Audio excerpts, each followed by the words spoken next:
1986, at the age of 16, Steffi Graf was about to take her game to a different level. She was a fixture on the tour, climbing the ranks, but had taken time off at her father's urging to polish her skills. The payoff was near. What was the first pro match or victory or what happened that made you think to yourself, not what anybody else said, but you felt you had arrived? I realized it probably that I could after winning my first tournament against Christy Hilton Head. I think that was really a turning point for me. I've been to a couple of finals, and I think I was already number 3 in the world, but I really haven't won a tournament by then. And it was my first major win.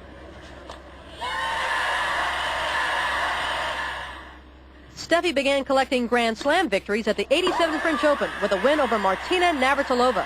Within 2 months, she was ranked number 1 and stayed there for a record 186 weeks.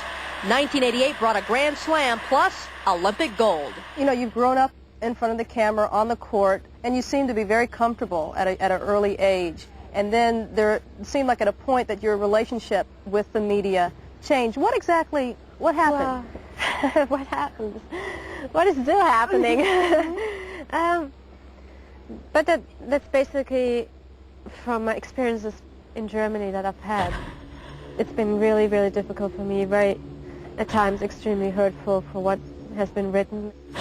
The pressures have been mounting since 1990, when the tabloids began to hone in on her family affairs, particularly those pertaining to her father. Peter Graf was the most important man in Steffi's life, her first coach, the one who loved her, protected her, believed in her, and cheered her on, the one she'd looked to first for approval, and the one who managed her finances. In 1991, he admitted to having a fling with a 22-year-old Playboy model, and 4 years later, he was arrested for alleged tax evasion. You've said that you now had to take more control over things that happen in your life, finances, different things. That's what I've been doing the last 3 months, which is pretty difficult. I don't like businesses in general, so I hope I don't have to be as strongly involved in it anymore than I had been. I'm glad I'm here right now in the sunshine. Back in the States? Back in the States, just getting a distance from a lot of things that have been going on and not have any more lawyers around me. And so it feels like a big relief now to get just a little distance from everything. During the ongoing investigation, Steffi was also questioned, but has continued to play. A tennis court has become her safe house. This is where she's comfortable. This is where she's within that rectangle, and nobody can hurt her, nobody can get at her. It's just Steffi being Steffi and doing what she was put on this earth to do. In a trademark display of power and strength, she blocked out the world and injuries to win the '95 French Open, Wimbledon, and the much-anticipated match with Monica Seles at the U.S. Open.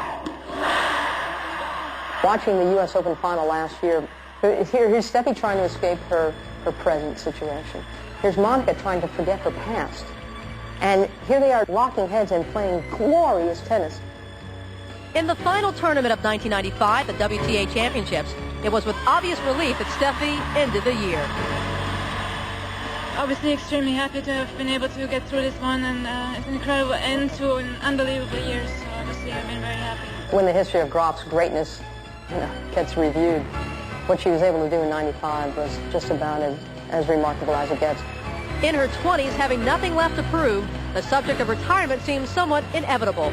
Do you think that once you reach the age of 30, you 30? I mean, that's it? No more tennis? Oh, I don't think my life will be without tennis. That's for sure. That's no question. I think tennis will always be in my mind. But competition-wise, I'm pretty sure I won't play at that time. I know you're a very humble person, but if you could just honestly tell us where you think your place in tennis is. I will not do that. You will not be. I'm trying. You try. You keep on trying, but I will not do that because I think it's really for other people to decide on whose place is where. And I'm just happy that I'm part of that, and I think I just want to get the perspective and enjoy what I can do with my life.